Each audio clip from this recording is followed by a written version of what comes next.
En fait, sur le sujet des éoliennes, tout repose sur un mensonge d'État. Le mensonge d'État fondamental, c'est qu'on avait besoin d'énergie renouvelable pour la transition énergétique. Or, comme les éoliennes en fait ne sont pas rentables du tout, contrairement au solaire d'ailleurs dont les coûts n'ont fait que baisser, aujourd'hui le solaire, même intermittent, serait quand même rentable. Les éoliennes, on l'a dit, c'est 1,5 fois le prix de l'électricité de marché pour le terrestre et 3 fois le prix de marché pour le maritime. Donc c'est complètement délirant. Or, on avait déjà une électricité décarbonée. Donc l'enjeu, c'est quoi pour la souveraineté de notre pays ? C'est l'électrification de ce qui reste, donc des 60% de notre énergie qui est consommée, qui vient du fossile, donc c'est le transport, etc. Pour faire cette transition, il faut que l'électricité soit pas chère. C'est ça la clé, que l'électricité soit pas chère. Or, les éoliennes, elles renforcent le coût de l'électricité, justement. C'est subventionné, ça augmente, comme ça a été dit, la facture. Donc, en fait, c'est contre-productif pour la transition de notre pays et pour notre souveraineté énergétique. C'est complètement délirant. 901 millions en 2025, 1,15 milliard cette année, 1,4 milliard en 2027. C'est-à-dire qu'il y a le feu dans la maison, mais il ne faut surtout pas acheter d'extincteur ou pas crier au feu. Il a raison, Joseph, la comparaison est parfaitement trouvée. Oui, et il y a le feu, et ce feu ne va faire qu'empirer. Regardez ailleurs. La crise migratoire, en réalité, elle est devant nous, mais pas à cause de la démographie ou du changement climatique, comme on nous le dit souvent. Principalement parce que si vous regardez parmi les pays développés, il n'y a plus que l'Europe qui n'a pas pris les mesures restrictives nécessaires. Aux États-Unis, en Australie, au Japon, comme vous l'avez bien dit, Judith, quand on rentre clandestinement sur le pays, on perd à tout jamais la possibilité d'être régularisé et a fortiori d'être naturalisé. Ce serait quand même un principe de la base qui conviendrait d'adopter en France et en Europe en général. Et il y a un autre sujet qui est tout simplement du côté social. Bien souvent, les clandestins ont plus de droits sociaux que même les Français. C'est donc normal qu'il y ait un appel d'air. Quand il y a des gens qui régularisent massivement des clandestins et qu'en plus on leur donne des droits massifs, forcément, ça attire tout le monde, alors que dans les autres pays, ça a bien fait sa preuve, en Australie et aux États-Unis, directement, quand on prend des mesures restrictives, on réduit l'immigration clandestine. Et je rappelle, c'est qu'on est obligé de s'adapter.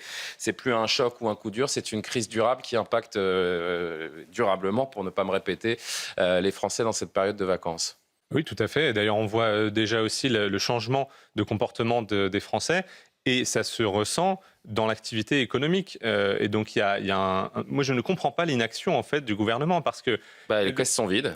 Oui, non, mais sauf que les caisses. Il n'y a pas d'autre sujet. Hein. Les caisses sont vides, mais ce qui gagne avec l'augmentation du prix du pétrole, parce qu'il faut rappeler que l'État a quand même engrange des taxes.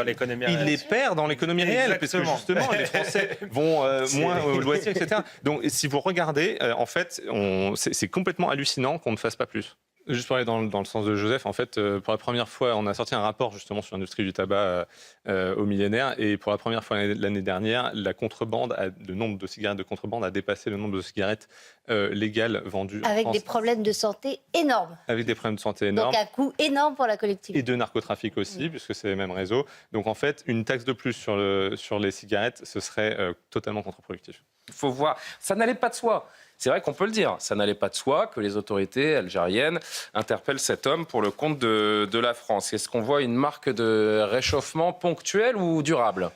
Oui, c'est un petit réchauffement, mais je pense qu'il va falloir juger sur pièce. Pour l'instant, il est seulement sous contrôle judiciaire. Oui, alors ça aussi. Donc, il faut quand même le dire. Donc, il est libre. Voilà. J'ai oublié de le dire. C'est extraordinaire. Ce monsieur a été arrêté, mais malgré son pédigré et sous contrôle judiciaire. En Algérie, il vaut mieux, soyons clairs, en Algérie, il vaut mieux être assassin et narcotrafiquant que d'être journaliste sportif et écrivain. Et vous faites allusion, bien sûr, à parce que dans un cas, évidemment, vous allez vous trouver libre, et dans un autre côté, vous allez connaître les affres de la geôle algérienne. C'est vrai que le contrôle judiciaire de cet homme nous pose des questions sur la vraie volonté algérienne de coopérer avec la France. Et sachant qu'il ne sera probablement pas extradé, parce que l'Algérie n'extrade pas ses ressortissants, il va falloir voir aussi comment il est jugé, sachant que l'Algérie, théoriquement, mais si elle ne l'applique plus, applique la peine de mort pour narcotrafic. Donc ça va être intéressant de voir, il va falloir juger sur pièce. Maintenant, c'est peine de mort le narcotrafic en Algérie ? Oui, mais bon, ça fait depuis plus de 20 ans, 30 ans que l'Algérie ne l'applique plus.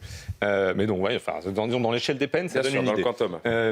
Voilà. Après, sur le défaitisme, moi je suis d'accord avec vous, mais c'est la politique d'Emmanuel Macron en la matière qui conduit à la défaite. Donc c'est là où un changement politique peut peut changer les choses, comme vous l'avez dit, en s'attaquant à la structure, sur le consommateur, sur la saisie des biens, et en menant une véritable guerre, pas par le verbe, mais avec des hommes sur le terrain, avec des moyens technologiques. On voit bien en Ukraine ce qu'il faut pour gagner une guerre. Alexandre. Alors là, moi je vais vous dire, je ne comprends pas que Éric Ciotti ait dû saisir la justice et qu'il n'y ait pas une autosaisine. Oui. C'est presque un scandale judiciaire en soi. Florian Gérard, merci. Il y a totalement, la non-réactivité face à ce type de choses est gravissime. Et il y a une autre chose dont on peut s'étonner, c'est le manque de réactivité des plateformes. Parce qu'il faut rappeler que dans les années 90, quand une chanson de rap posait problème, ça pouvait être interdit en radio, ça n'était pas diffusé. Là, c'est la responsabilité, d'après notre droit aussi, notamment le droit européen. Il n'y a même pas un pré-contrôle des plateformes avant que ce soit sur l'espace public. Ça, y a pas, mais... Les plateformes ne contrôlent pas la teneur des propos. C'est sur Spotify, qui est une des trois plateformes les plus... C'est le paradoxe de la situation actuelle. Vous avez certains politiques qui veulent accroître de plus en plus le contrôle jusqu'à vraiment menacer la démocratie. Ouais. Et puis une autogestion du droit par les plateformes qui est complètement contradictoire. Ce qui menace la démocratie aujourd'hui, c'est que ce soit accessible sur les plateformes. Bien sûr. J'aurais aimé, franchement, je me suis posé la question ces dernières 24 heures, est-ce qu'on parle de ce sujet ? Quand j'ai été alerté sur le fait qu'il avait dépassé le 1 million de vues, je dis, oui, il faut en parler. C'est un phénomène qui prend. Ce rappeur est écouté par donc plus d'1 million d'auditeurs. C'est saisissant. C'est saisissant, et justement, c'est là où il peut y avoir il devrait y avoir des alertes en interne sur les plateformes, de dire quand il y a un truc qui passe aussi vite, mettons le cap de 100 000 vues, je regarde ce qui se passe. En plus, maintenant, on détecte automatiquement les paroles. Honnêtement, d'ailleurs, vous avez raison, en fait. On pourrait faire évoluer le droit en disant qu'il devrait y avoir un contrôle a priori, tout simplement. L'IA lit les paroles, elle voit s'il y a des problèmes, et elle pourrait faire en sorte qu'on ne diffuse pas ce type de texte comme ça, sans aucun contrôle. C'est complètement hallucinant. Donc, il y a un vrai vide là ici sur lequel il faut agir. Si la marque se défend et rejette les accusations du CRIF, c'est quand même assez... c'est assez évident. Ça se voit un peu comme le nez au milieu de leur visage, du visage, pardon. Surtout que la défense de la marque, c'est de dire certaines, mais le H en langage numérique, c'est le 4 par lequel il est remplacé, pas du tout par le 7. Donc, je veux dire, le 7 n'est pas du tout anodin. C'est clair, avec en plus... le logo, ça semble quand même assez clair. Non, je pense que ça démontre ça démontre avec l'histoire précédente qu'on n'est pas du tout assez strict avec l'apologie du terrorisme. Donc ça, il faut que la justice change. Bon, on verra. Et on rappelle, et Florian, vous me le disiez hors antenne, en fait, c'est même pas l'entrée des députés, ça. C'est l'entrée du grand public. C'est pour ça qu'ils veulent vendre. Oui, ils veulent faire le carrousel du Louvre, quoi, pour ceux qui connaissent. Avant de rentrer dans le Louvre, vous avez des boutiques et plein de choses à acheter, des restaurants. C'est juste la justification pour ce truc à 50 millions. La question de tout à l'heure, c'est à peu près 100 à 200 000 climatiseurs. 50 millions, bon, c'est quand même pas rien, 100 à 200 000 climatiseurs, mais bon.